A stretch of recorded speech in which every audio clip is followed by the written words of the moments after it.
coup, maintenant, il y a Mathieu qui va nous parler de je ne sais pas trop quoi d'ailleurs. Le titre est un peu général. Alors c'est bien parce que bon, j'avais galéré à trouver un nom pour cette presse, c'est bien, je finis par trouver un truc. L'idée c'était de voir une implémentation d'une action simplifiée. Alors en fait, je vais en profiter en fait pour passer sur allez, deux primitives de la view vous pourriez connaître. Vous pouvez voir là, il y a une structure séquence cadencée. Alors, structure séquence, il y en a pas un ou deux qui ont déjà grimpé au plafond, tout va bien. Et puis l'asynchronous call, qui est un truc qui a été introduit en la Vue 2011 et qui est quand même vachement bien. Si vous l'utilisez pas, l'asynchronous call, peut-être vous n'en avez pas besoin. Ça peut être la première réponse. Mais moi, je trouve que c'est un outil qui est quand même assez super.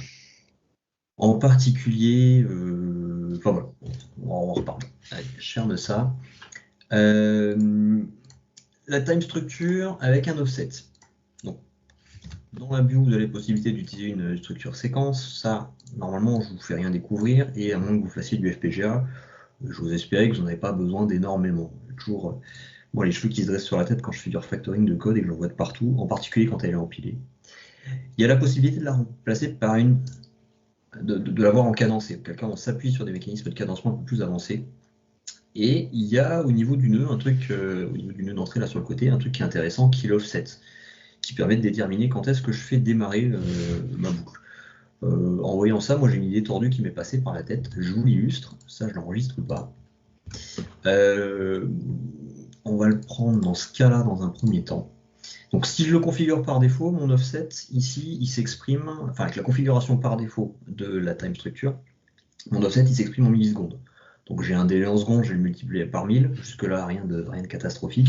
Et puis théoriquement, dans à peu près 3 secondes à partir de maintenant, j'ai ma pop-up qui va apparaître, j'ai mon start time, j'ai mon timestamp qui va apparaître à un moment donné, à la sortie, voilà. Il y a sensiblement 3 secondes, plus ou moins quelques pouillèmes, parce que bon, il y a la structure disable qui traîne au milieu, mais voilà ce qui s'est passé. Ça me permet donc d'avoir un truc qui va se déclencher avec un offset. Vous me direz, on peut aussi le faire avec une structure événementielle et le timeout. Ça marcherait à peu près pareil d'un point de vue fonctionnel. Il y a d'autres mécanismes derrière, mais c'est pas l'objet. Si j'utilise maintenant, en double-cliquant sur le nœud ici, je viens configurer ma source, plutôt que d'utiliser celle-ci qui est la configuration par défaut, le 1 kHz clock, je peux aussi utiliser une source absolue. Et auquel cas, mon T0, ça devient un timestamp. Donc bon, là pour l'exemple, je prends la date en cours, je lui rajoute 3 secondes et je lui demande de démarrer 3 secondes après le timestamp qui est ici. Donc ça va être en termes d'affichage entre le start time et le timestamp un peu plus fin, un peu plus précis. Si je l'exécute, je suis à 28,46, je devrais tomber à 28,46 plus 3 à quelques pouillés près. Allez, il y a une milliseconde de battement.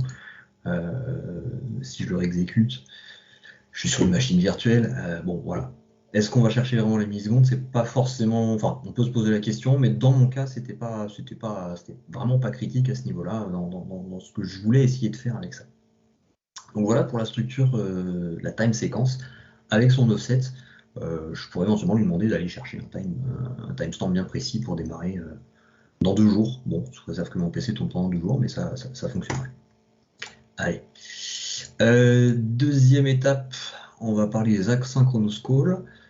Avant 2011, une manière relativement simple d'exécuter un VI, c'est d'utiliser la méthode runVI. Donc là, pour l'exemple, j'ai fait assez brutal, c'est-à-dire que j'ai une référence statique vers le petit VI qu'on vient de voir. J'exécute, et puis je vais attendre, j'ai une boucle qui va tourner en dessous que je vais arrêter. C'est un peu brutal, mais tant pis, j'aurai le téléphone qui sonne chez moi, désolé.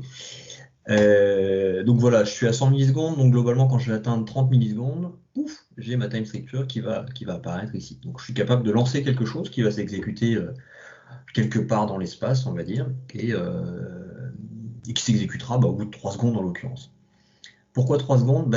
Bêtement parce que c'était la valeur par défaut et que j'ai gardé dans mon instance de VI qui est chargée en mémoire. Si je la passe à 5 secondes ici, donc pour l'instant je ne peux pas le paramétrer. Ce que je vais chercher à faire maintenant, c'est à le paramétrer. C'est possible encore une fois, tout en VI server, en utilisant typiquement le node méthode control value et un set. C'est relativement basique, on va dire.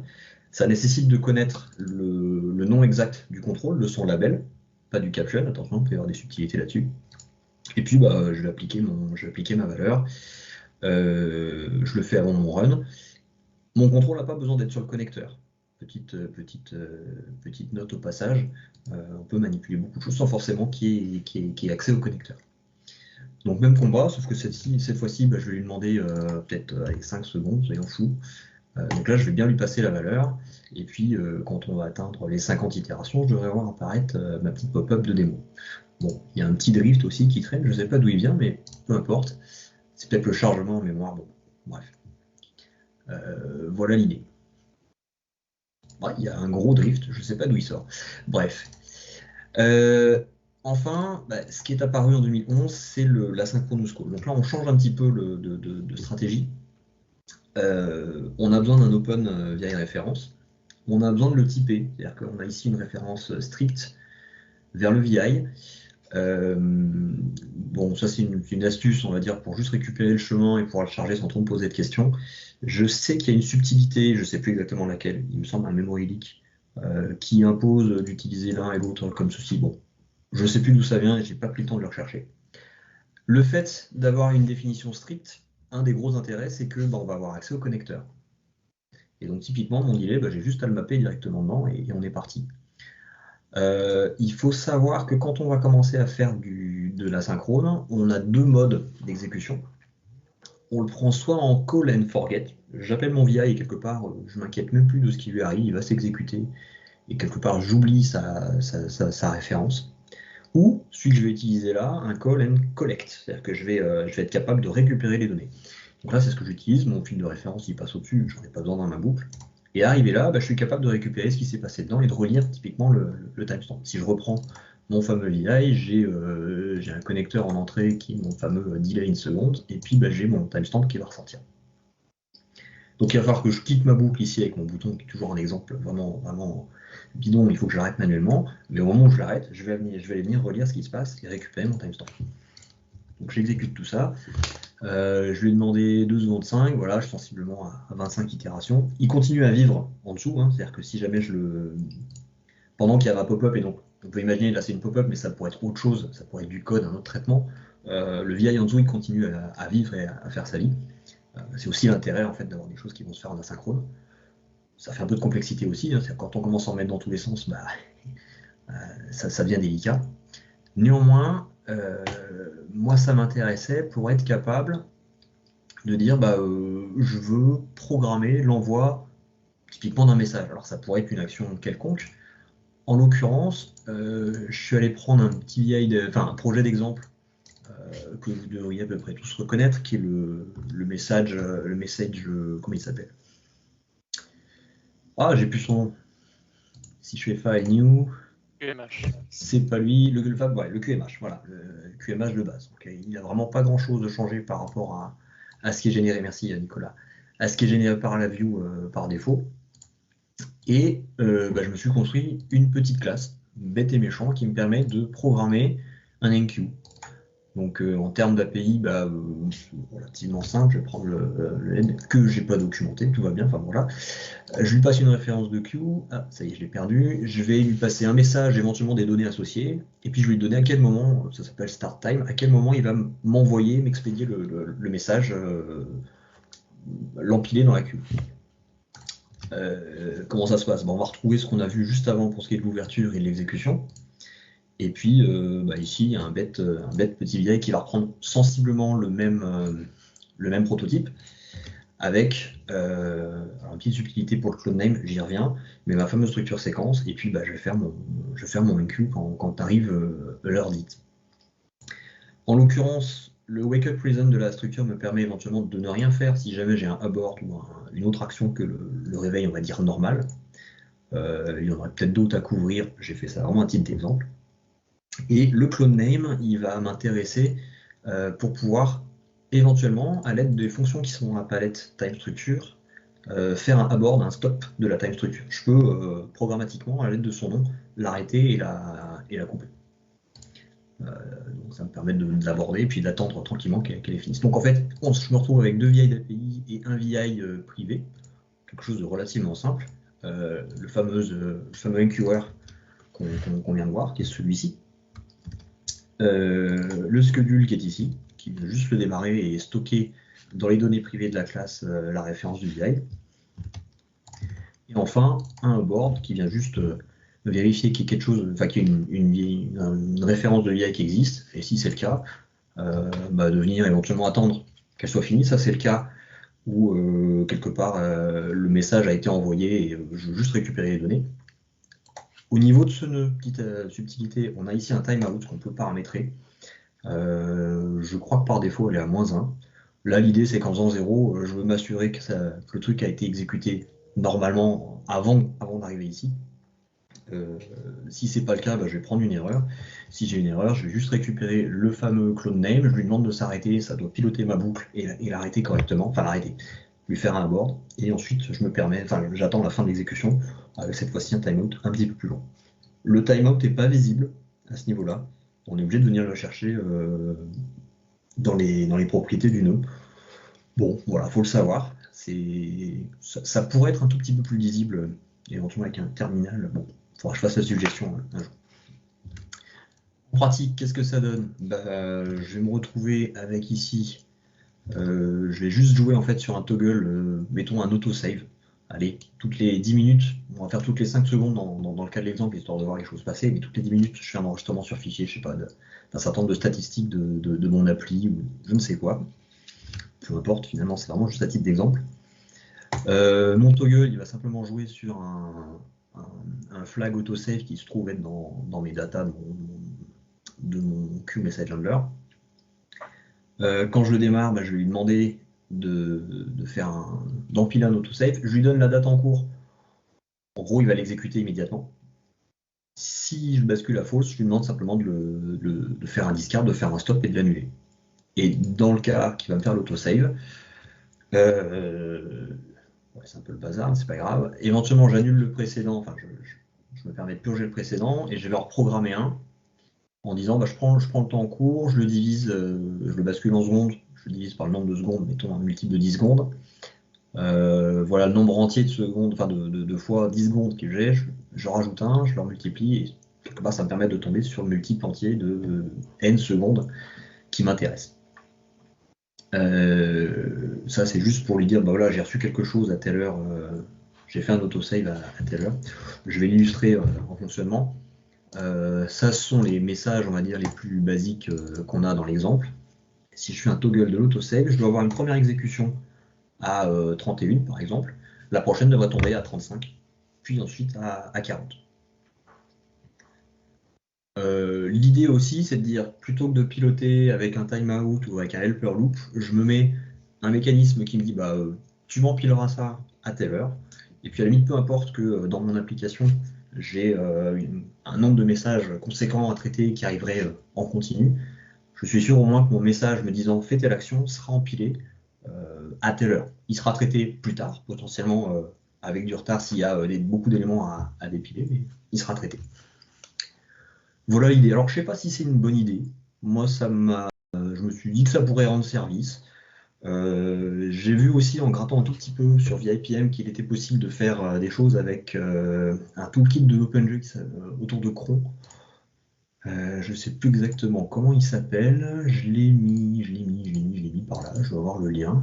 Est-ce que je peux cliquer là-dessus? Ouais. Oh super, je suis avec Internet Explorer là-dedans. Voilà, il y a un truc qui existe aussi qui permet de faire des choses sensiblement équivalentes avec une syntaxe Cron, donc pour aller un peu plus loin, je pense. J'ai regardé rapidement, ça paraissait un peu plus complexe. C'est basé sur les structures événements de mémoire. Voilà, donc il y a sûrement moyen de faire mieux et de se baser sur des composants. Pareil, après c'est des questions de dépendance et de lien avec un certain nombre de choses. J'imagine que des gens qui font du DQMH, ils auraient par exemple aucun mal à décliner ce truc-là pour plutôt que d'avoir une queue classique, de passer sur quelque chose qui ressemblerait à la classe des messages NQ. Voilà. Je l'ai collé quelque part sur GitHub. Va falloir que je transmette le lien et qu'il soit plus accessible. Voilà. Mets-nous le lien dans le chat. Ouais, je vous mets ça S'il te plaît. Dans le chat, sur le forum ou sur la page LinkedIn pour plus tard, pour ceux qui n'assistent pas à la réunion. On arrive à la fin des 10 minutes, Mathieu? Eh ben, c'était pas calculé, mais c'était pas mal. Cool. Pile poil, c'est parfait. Est-ce qu'il y a eu des questions dans le chat? Ou est-ce que des gens ont envie de poser des questions en live? Pas Il de y a questions dans pour le le chat. moment. C'était très clair. Benjamin, vas-y. Oui, du coup, sur la fonction pour ouvrir la référence du VI, tu utilises le chemin du VI avec le nœud de propriété. Pourquoi pas récupérer le nom du VI pour lui donner à OpenVIRef? Si tu Ça donnes marche. le nom du VI, ça évite de passer par l'UIthread. Bien vu. Et ben voilà une belle amélioration. Donc l'idée, c'est juste le nom. Il faudrait le nom qualifié. Juste le nom. Là, à la place de PAF, si tu vas, tu as le nom du VI et si tu donnes ça, tu es sûr que la vue ne fera pas appel à l'UIthread. Ah, c'est bon à savoir. Et ben voilà, j'en aurai appris une ce soir. Merci.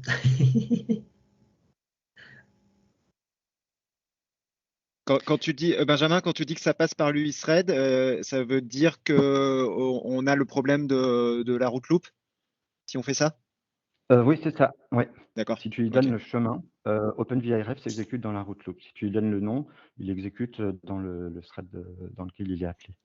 Pour ceux qui veulent en savoir plus sur la route loop, il y a une vidéo de la présentation de Fabiola sur la chaîne YouTube du Luge. Je dis ça, vous pouvez vous inscrire et vous abonner à la chaîne du Luge sur YouTube. Il y avait Sébastien qui voulait poser une question. Toujours ou pas? Non, justement, j'allais demander si ça concernait la route loop. Mais du coup, j'ai peut-être une deuxième question, mais je pense qu'elle n'est pas terrible. Mais je vais la poser quand même. Vas-y. On coupera au montage, vas-y. Avec les changements d'heure, qu'est-ce qui va se passer? C'est une très bonne question, j'ai pas testé. J'ai pas testé. Je suppose que si tu programmes le 2h30 entre le passage entre 2h et 3h, alors, dans ce sens-là. Alors, ce que je sais, c'est qu'en fait, si tu lui demandes un horaire, tu demandes un T0 en absolu qui est passé, il va l'exécuter immédiatement. Donc, Ouais. je sais pas trop à quel moment il va l'exécuter, mais il l'exécutera quand même. C'est les cas tordus des changements d'heure. On ne devait pas les arrêter justement, ces changements d'heure? Bonne question. Il me semblait Je aussi. Tu feras une suggestion d'évolution. Ça a été reporté par l'Europe en fait. C'est plus très urgent. Nicolas avait une question. Le petit Nicolas. Toujours ou pas? Oui, Nicolas je suis là, désolé. Oui, et le bout de code que tu avais ouvert tout à l'heure, tu avais dit qu'il y avait une fuite mémoire et que du coup tu mettais 2 références vers l'IA plutôt qu'une. Alors, en fait, ouais, c'est ça. Il est utilisé là, l'exemple en question, il est ici. En fait, je sais plus quel collègue m'en a parlé. Il me semble qu'il y a un truc. C'est moi. Peut-être. C'est moi. En fait, il y a un bug qui est connu par Eni, qui est assez rare, qui avait été documenté sur un forum caché, le forum de la Vue Champion, que certaines personnes d'ici avaient dû avoir accès. Et en fait, il préconisait de faire comme ça, effectivement, en passant par le name et en faisant une référence qui n'est pas stricte et une stricte. Je ne me rappelle plus vraiment la raison, mais c'était pour contourner un bug qui était quand même assez difficile à pister. Et c'était une solution qui avait. Toutes versions confondues? À ma connaissance, oui, c'était il y a quelques années. Et quand on regarde des programmations un peu avancées en lancement, ils font comme ça. Mais tu peux pas faire autrement là. Tu es obligé d'avoir une référence stricte pour connaître le connecteur Pain. Oui, Ouais, mais tu peux avoir la même référence. Ah, pour tu pourrais récupérer utiliser la même. Et Ouais. faudrait que je le retrouve, mais Pour je sais moi, là- qu'avec Jérémy qui est ici présent, on avait fait un truc pareil. Et au départ, on n'avait pas mis une non stricte et une stricte. Et au bout d'un moment, sur un lancement, une fois sur 100, ça pouvait avoir un comportement bizarre. Et quand on fait comme ça marche dans 100% des cas. Mais je retrouverai la raison. Parce que en termes de programmation, c'est quand même mieux d'avoir une seule référence. c'est effectivement plus simple. Après, dans le principe, tant que enfin, si tu pointes vers ton VI, enfin, tu pointes vers le même, ok, tu l'as instancié 2 fois, mais si lui il change, ça se passe bien. Enfin, Ouais, mais t'as un risque d'avoir une référence vers 2 VI différents là, alors que. Est-ce que c'est pas juste une histoire que le nœud de propriété passe, il marche pas sur la référence stricte? En l'occurrence, il me semble qu'il passait dessus. Hein. Si je Oui, c'est ce que tu as fait. Ah, celui-là, il passait. On Ok. va essayer d'exécuter. Hein. S'il doit gueuler, il gueulera. Mais est-ce que ça fonctionne? Est-ce que tu récupères bien un pass qui est correct? Ah, bien. Ouais, ok. Hop, je fais ça comme un gros sale. Bon, il a pas l'air d'être incohérent ce chemin, ma foi. Et autre question, tant que j'ai mon micro ouvert, avec le name, si c'est, admettons, un VI qui est dans une LVLIP et qui est namespacé, est-ce que ça fonctionne C'est une bonne question. correctement? Ça me venait tout à l'heure à savoir est-ce qu'il est qualifié à ce niveau-là. Je sais plus. Je vais exécuter bêtement. Parce que si je fais un appel de init.vi et que j'ai dans mon projet 3 LVLIP qui ont un init.vi, est-ce que. En fait, normalement la référence devrait te le trouver. Pardon. Je pense que le name, il est qualifié. Bah, en l'occurrence, là, non, regarde. Parce que il appartient Parce que tu à l'as une- qu'une fois. Et si En t'en as l'occurrence, plusieurs, il appartient à personne. Tu as raison. Je vais faire la Et même s'il chose. appartient à personne, il n'est pas name de ça. Ah non, mais tu as raison. Si je fais ça, on va le tester comment. Je sais pas trop ce qu'il va faire, mais il va faire. Dernière Ouais, question, il est après on passe named. à la présentation suivante. Non, il est qualifié ton nom. Nickel. Bah, voilà, donc effectivement, le name est la bonne approche, la bonne solution. On n'aura pas le fin fond de la raison profonde de pourquoi ça déconnait, mais voilà. Faut juste noter. Moi, en fait, j'avais juste retenu ça, c'est qu'il valait mieux faire J'essaierai de vous le retrouver, mais c'est en interne, c'était moi qui avais diffusé ça chez mes collègues, parce que je l'avais vu un jour. Alors moi, bonjour tout le monde. J'ai une petite question, enfin j'ai pas une question, c'est que moi j'utilise aussi l'appel asynchrone.